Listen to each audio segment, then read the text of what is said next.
Surtout qu'on ne me parle pas de Walt Disney. Cet imbécile n'a rien compris et m'a pourri la vie. Passe encore pour cette tenue de vieille drag queen dont il m'a affublé. C'est limite grotesque. Mais finalement, ce violet, cette cagoule noire, la longue cape, le grand col blanc, ça a pas mal de gueule, je dois avouer. Question stylisme, rien à dire. Mais franchement, jalouse. Moi, jalouse de cette idiote qui chante au-delà de la clé de sol en rêvant de trouver celui qui lui permettra enfin de passer son temps à faire le ménage, la lessive et la vaisselle. Une idiote assez quelconque en plus. Vous lui enlevez son maquillage permanent, son rouge à lèvres et ses fossiles de 3 km, elle fait moins la maligne si vous voulez mon avis. Vraiment, je hais ce type. À cause de lui, on m'a cataloguée pour l'éternité comme la vieille qui passe son temps à se rassurer devant son miroir et supporte très très mal sa première ride. Et qui a évidemment le mauvais rôle, celui de la ménopausée, aigrie, qui en veut à la terre entière. Si vous me connaissiez vraiment, si vous dépassiez un peu tout ça pour essayer de me comprendre, de voir que dans toute cette histoire, c'est finalement moi la plus à plaindre, c'est finalement moi la victime.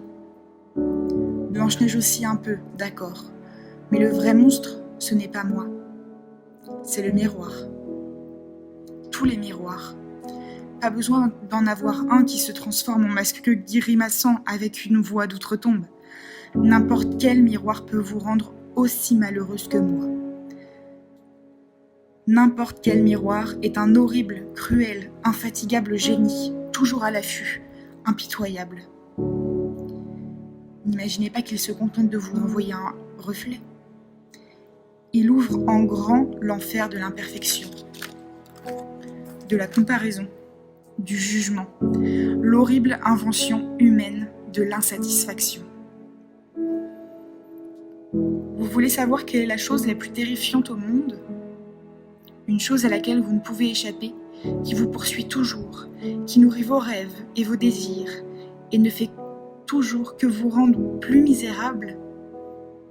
Tout le reste, pouvoir, richesse, en y mettant un peu du vôtre, vous pouvez espérer l'avoir un jour. Mais vous n'aurez jamais la beauté physique.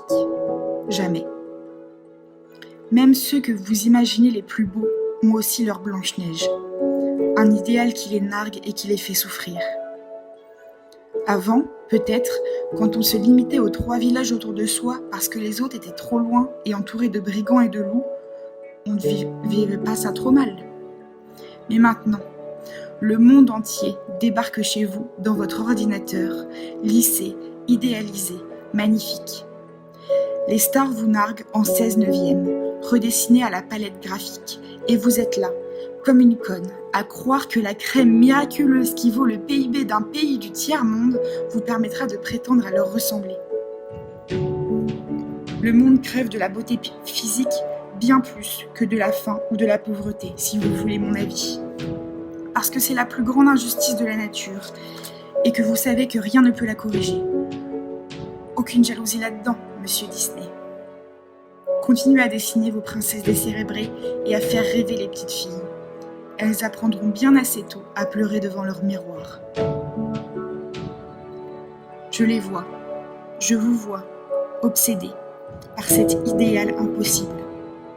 Je vous vois le dos tourné aux monuments, aux plus beaux tableaux, aux paysages les plus magnifiques, vous prendre en photo, en minaudant, obsédé par votre visage, le reste on s'en fout. Puis, envoyez votre tête cachant Notre-Dame ou la Joconde pour quêter des parcelles d'intérêt des autres sur n'importe lequel de vos miroirs magiques misérables et connectés, tellement plus cruels encore que mon pauvre génie verdâtre qui ne voyait pas plus loin que ma propre famille et le bout de sa forêt. Et qu'on ne vienne pas me parler de beauté intérieure. Franchement, qui a le temps ? J'aime, j'aime pas, j'achète, j'achète pas, et on passe à autre chose. Vous l'avez voulu, votre monde de préférence et de compétition. Ne venez pas vous plaindre d'être choisi comme des yaourts dans un supermarché.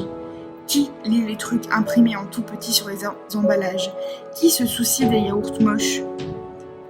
Évidemment, vous allez dire, le chasseur, le cœur dans le coffret, la pomme, tout ça n'est pas joli.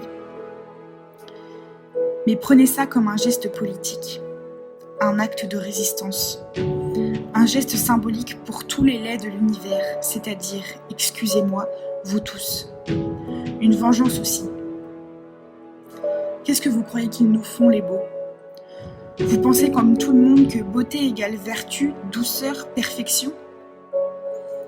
Les beaux sont des salauds, oui. Au Moyen-Âge, ils nous ont fait croire que laideur égalait péché, abomination, souillure, adultère, sorcellerie. Et hop, fallait un petit bûcher pour nettoyer tout ça. Ils tuaient tous les affreux pour rester entre eux et mériter leur paradis plein de mignons petits anges tous identiques qui passent leur temps à jouer de la harpe. Et maintenant, vous croyez que c'est mieux? C'est moins grand guignol, mais les pilori sont toujours là, plus sournois, plus vicieux. Et fini les places de village, c'est le monde entier qui peut vous ridiculiser. Tu n'as pas un peu grossi? Ça fait longtemps que t'as arrêté le sport? Il me semble avoir déjà vu cette robe, non? C'est quoi cette couleur de cheveux? C'est pas un peu vulgaire ce maquillage? Tu vas manger tout ça? Tu sais, les antirides, faut commencer à 25 ans. Pour toi, j'ai peur que ce soit un peu tard. T'as essayé un shampoing pour cheveux gras? Quel âge ça te fait maintenant? Tu sais, à un moment, faut arrêter de s'habiller jeune. Pour les hommes qui m'écoutaient, je vous laisse mettre tout ça au masculin. Je vous fais confiance, vous y arriverez très bien. Vous êtes concernés aussi, bien sûr. Et évidemment, vous courez devant votre miroir. Et évidemment, le monde a raison. Évidemment, vous êtes moche et ridicule. Tous les miroirs ont des génies pour vous dire ça. Alors je dis stop. Arrêtons d'être ces victimes résignées, ces perpétuelles perdantes. Agissons, enfin. Tuons toutes les Blanches-Neiges et leurs princes charmants qui nous pourrissent la vie, avec leurs regards niais et leur probable insupportable bonheur. En plus, sans frustration ni désir, leur vie est sans doute sans aucun intérêt, on leur rendra service. Restons entre nous, entre moches, sans jugement, sans pression, sans cette absurde prétention à vouloir rester jeune. Rejoignez mon combat. Mais si vous voulez mon avis, utilisez directement les pommes. Les chasseurs, avec leur pitié et leur désir, ne sont pas fiables. Car méfions-nous, les beaux quelquefois suscitent de l'amour, alors que la seule chose qu'ils peuvent provoquer, c'est la déception et la souffrance. Sans eux, pas de génie dans les miroirs. Fini ces juges insupportables qui vous font ralentir chaque fois que vous croisez votre reflet, qui vous font oublier toute la beauté qui vous entoure, pour vous poser la seule question qui vous semble importante. Suis-je belle? Suis-je belle pour les autres? Et donc, est-ce que j'existe? Est-ce qu'on me voit? Ai-je une chance d'être encore Blanche-Neige? Eh bien non. Tôt ou tard, je ne veux pas vous décevoir, mais vous la verrez arriver, cette pétasse, si vous ne prenez pas les devants. Et ce sera alors trop tard. Tous les miroirs du monde deviendront goguenards et humiliants. Et croyez-moi, votre vie deviendra un enfer. Vous ne pourrez pas dire que vous n'étiez pas prévenu.